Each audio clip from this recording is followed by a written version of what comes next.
Hello everyone and welcome to Pendulum EDU, and here in this session I am back with another vocabulary session for you guys, and we are going to do vocabulary through an editorial article.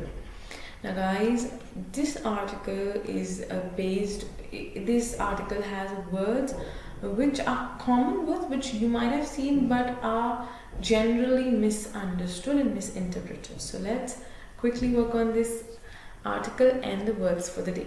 The article for today heads as Real Estate on Changes to Jammu and Kashmir Land Laws. Now we're all aware that the property laws and the land laws in Jammu and Kashmir have been amended, they have been changed. So now there is this announcement that any individual, any citizen can go and have or own the land or the property there in Jammu and Kashmir, which is a good thing to know and hear. But what is the take of real estate on this? We are going to now discuss. People's participation in the political process is a must for Jammu and Kashmir to see stability with growth. They say that it is important in any political process that you bring, it should be inclusive of all. So by inclusive we mean that individuals or citizens of a country should be a part of any decision, or they should be aware of what is going on. This definitely ensures stability with growth, which is a big, I would say, it's a expanded word. Okay, so if you want stability with growth, you have to include people in any sort of process or any political decision or process, and that too for Jammu and Kashmir. So definitely, because we all know in Jammu and Kashmir the protests, the unrest there in Jammu and Kashmir, like the instability, whether it's with the people or whether we talk about the environment, the situation there, even among the community groups. So there is a lot of unrest there in Jammu and Kashmir. The changes in land laws in Jammu and Kashmir, notified by the centre on October 26, allow the purchase of land by those who are not permanent residents of the Union Territory for the first time. So this is for the very first time that the people there in Jammu and Kashmir, they have been given this right that who are not permanent resident of this Union Territory, they can also own a piece of land there. They can also purchase a property there. So this is for the very first time, and it's a welcome decision by majority of people because everyone is looking forward to invest there. Only permanent residents could purchase land in the erstwhile state. Erstwhile is an adjective which means former. कहते हैं ना पहला या पहले, तो जो कि farmer, जो कि पहले जो अभी तो अमेंडमेंट हुए थे, तो पहले स्टेट था या फिर जो पहले सिचुएशन थी उसके अकॉर्डिंग अगर देखें तो जम्मू एंड कश्मीर में सिर्फ जो परमानेंट रेजिडेंट्स हैं, only they were allowed to purchase the land there. But now any individual, even the one who is not a permanent resident, can also purchase a piece of land there. This was reorganized as two union territories, Jammu and Kashmir and Ladakh, in August 2019. We are all aware that this state, Jammu and Kashmir, this state, in 2019 was termed as, or was bifurcated into two, that is Ladakh and Jammu and Kashmir. They were given names of union territory. They were given this tag. I would not say name, I would say tag of of union territory. One of the arguments against the now nullified special status, guys, nullified is a verb here which means cancel. Okay, so it has been cancel, रद्द कर दिया गया है, रद्द करना। तो क्या चीज़ रद्द कर दी गई है? जो कि स्पेशल स्टेटस था जम्मू एंड कश्मीर का, that has been cancelled, that has been nullified. It is no more there. The special status given to Jammu and Kashmir is no more there. Was that the restrictions on land transfer hampered investments? Hampered is again a verb. I'm going to wipe off the screen and explain it to you. Yeah, so we're talking about hampered. Hamper is used as a verb here, which means it damaged or it disrupted, मतलब नुकसान पहुंचाना, नुकसान पहुंचाना. So it says that it disrupted the investments. There were people who wished to invest, but because of the special status and these things are attached, that the rules were the property can only be held by people who are the permanent residents, not by people who are not. Okay, so that was a point wherein a lot of people who wanted to invest couldn't invest, and this hampered the investment in the state. Jammu and Kashmir industrial policy had limited land holding of investors to designated enclaves. So there were limited people, there were limited people who used to invest, and nobody else came forward for that. So there were limited people when it comes to industrial policy as well. The changes in land laws were logical steps to follow the end of the special status. It said that it was a logical step. These were the most welcome steps taken. And if we see, when we want investment to grow, and everyone wants to invest in Kashmir or Jammu. So when the investment grows, this was a best way of ending the special status as well. Then the writer says, some restrictions remain on the transfer of agricultural land for non-agricultural purposes, but this too can be cleared by the district collector. So excluding, so there is an exception. The exception is related to the agricultural land. Okay, when it comes to transfer of agricultural land, then there are a bit of restrictions. But apart from that, there are no restrictions as such. The government has said the changes will encourage investment and advance peace and progress in Jammu and Kashmir. The argument that these changes would help the people of the region might have been stronger if these were done in consultation with them. They said the argument that this was for the people of the region, this was in their benefit. Okay, this would be this would be logical. This was logical when you had taken people into consideration. Like when this decision was being taken, you must have taken people of the region. Also, you must have asked for their viewpoint. Only then you can argue, or you can state, or you can tell that this decision is in terms of in benefit for these people. The irony is that in all three regions, Jammu, Kashmir and Ladakh, there is strong opposition to opening the land market to non-residents. There is strong opposition to opening the land market to non-residents. What does this mean? What does this mean that there was strong opposition to opening the land market to non-residents? That we don't like to the non-residents earlier. There were in these three regions for people who were not the permanent residents there. It was not allowed. These land ownership was not given to these people. So that for Jammu, Kashmir and Ladakh, okay, this is the irony. Political parties in Jammu and Kashmir too have opposed the changes. So the political parties that are there in Jammu and Kashmir, if you see, even they have opposed it. So this is irony. Okay. free movement of people, and an integrated national market can advance development, but India's governance structure accommodates fears and concerns of local population in this context in a measured manner.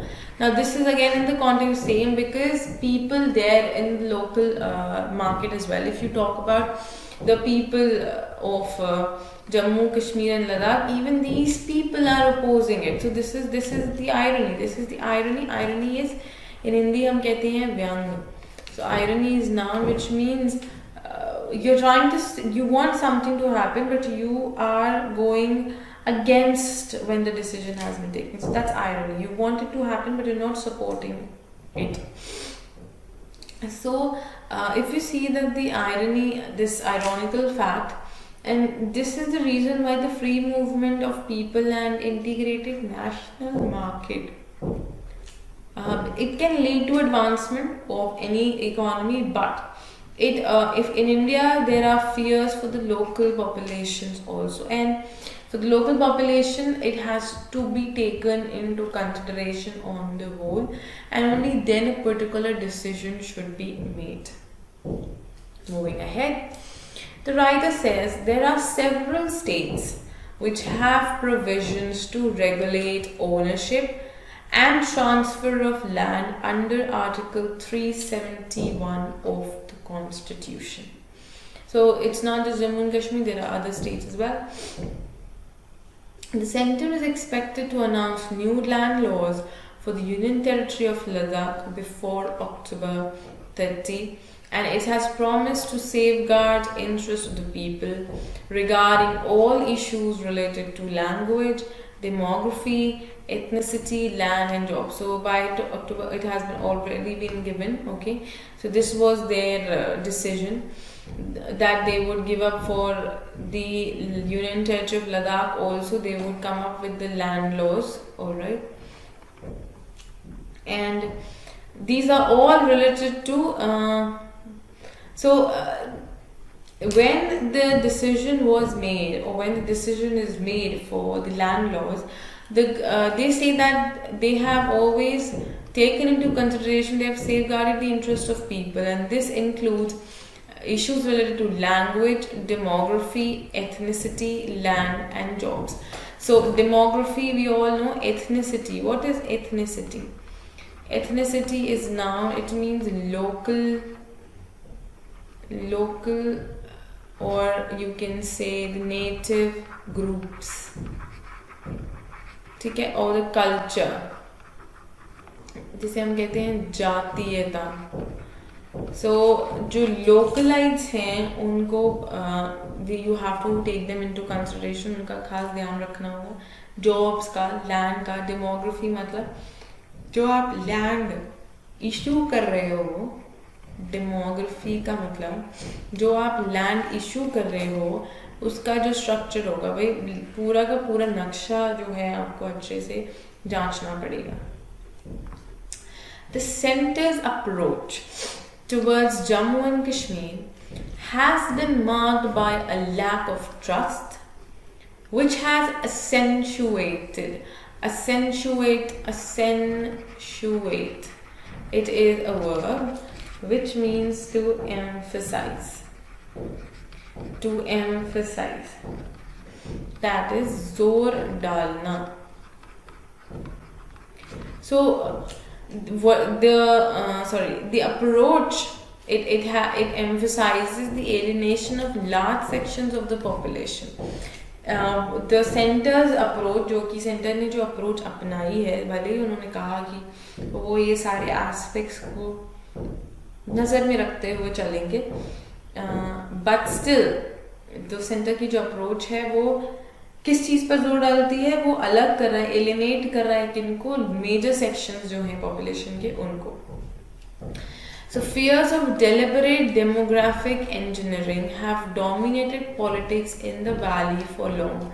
So communities की, जैसे मैं आपको initially भी बता रही थी, तो communities की अगर मैं बात करूँ तो जम्मू एंड कश्मीर में ये जो पॉलिटिक्स है ये basically if you see ideally इन्हीं सब चीज़ों पर बेस्ड है. सो सेम चीज़ यहाँ पर भी हुआ है. after the reorganization of the state and laws of its special status in 2019, the people of Jammu and Ladakh also turned nervous on this question. So, even people are now doubtful, like the special status has gone, and then there was a reorganization of the entire state and the laws, that the people there now are also questioning whether this is going appropriate or not, whether they want this or not. Desirable as it may be, there is no point forcing a particular path of development upon people. There is no path, no point to force it on people. So if they agree willingly, it's fine. Otherwise, forcing will not help, or application of the laws forcibly is not appropriate, right? So if they accept it willingly, then it's fine, but forcing a particular path of development upon people, it is not desirable, it is not correct. The situation is precarious. Okay, I'm going to explain you the meaning of this word. I'll wipe off the screen first. The situation is precarious. That's precarious. It is an adjective, which means it is uncertain or a bit of risky. Okay, dangerous. तो थोड़ी सी कहते हैं ना कि अस्थिर है, risky है. So, because of the heavy hand of the state on political and civil society activities in Jammu and Kashmir, because of the political aspects, this situation that is in Jammu and Kashmir is precarious. It is uncertain. You don't know where it would lead or where it would come to an end, because it's a serious issue. It is something that depends completely on how people react to it. Okay, so we have already seen that people there are against it. They are opposing the change in laws and amendment in laws and the special status thing. Those special status were done in 2019. There were, at that moment also, there were people who were apprehensive about it, and there were people who opposed it. Okay, so this is nothing new. Moving ahead, the writer says the unilateralism that has come to define New Delhi's dealing. Unilateralism, like rule by single government. Okay, it's a noun. So it has come to define New Delhi's dealing with Jammu and Kashmir is achieving little. Like this ruling, just if you think that you individually or अकेले आप सब कुछ कर लेंगे, then it's not possible. बहुत ही कम लग रहा है कि आप चीजें achieve कर रहे हैं. There is no wisdom in pushing through measures aimed to promote investment when the end result is political volatility. Volatility is noun, which means unrest or change in the system, or you can say fluctuation. So political unrest or political fluctuation अगर end में हो रहा है, आपस में जंग छिड़ गई है, then it's of no use. The centre's policy towards Jammu and Kashmir must be buttressed. Buttress is a verb which means it must be enforced, or you can say reinforce. It should be stimulated. उसको एक कहते हैं ना, एक push देना होगा. Okay, it should be buttressed by a robust political process. So robust, again an adjective, guys, which means strong. कहते हैं ना मजबूत. So एक मजबूत political process के साथ उस चीज़ को आगे ले जाना होगा, जो कि लोगों को इनेबल करता है उनका पार्टिसिपेशन, जो लोकल पीपल है उनका पार्टिसिपेशन, साथ के साथ ग्रोथ स्टेबिलिटी दोनों को एक साथ बैलेंस करके चलता है। वही डेवलपमेंट भी हो रहा है और स्टेट में स्टेबिलिटी भी है। ऐसा ना हो कि हम ग्रो तो कर रहे हैं पर स्टेबिलिटी तो है ही नहीं, सब कुछ केओस है किसी पर्टिकुलर स्टेट में, तो उसकी ग्रोथ वैसे भी सबड्यू हो जाएगी और जो अनरेस्ट है वही डोमिनेट करेगा और वही सामने से दिखाई पड़ेगा। सो दे से दैट इस वॉलेटिलिटी को, अगर जो पॉलिटिकल अनरेस्ट ही क्रिएट होना, अगर केओस ही होना है, ओके अगर मतभेद और मनभेद ही होने हैं, तो इट्स बेटर कि आप चीज़ों को बेहतर तरीके से सॉल्व करने की कोशिश करें। पहले एक अच्छे रॉबस्ट प्लान के साथ आए, एक स्ट्रॉन्ग प्लान के साथ, and then proceed with stability and growth together in hand. So this is the suggestion lastly by the writer, and this was the entire article that I had to discuss with you guys today, and these were the words that I wanted you guys to know. And if I talk about volatility, if I talk about unrest, if I talk about this word that was, I guess, deliberately or what, precarious, and there was another word probably we have missed, disrupt, okay, disruption. So these words are sometimes misinterpreted. You take it as a verb, it is a noun. So instead of that, now this is the way these words are to be used, and the list is there in the description. You just have to click on the link. You will go to the list, and there you will see example sentences of every word given there with synonyms and antonyms. So go and start practicing. I will see you in the next session soon. Till then, keep learning and growing, and not to forget to subscribe to the channel for more sessions with us. Thank you so much.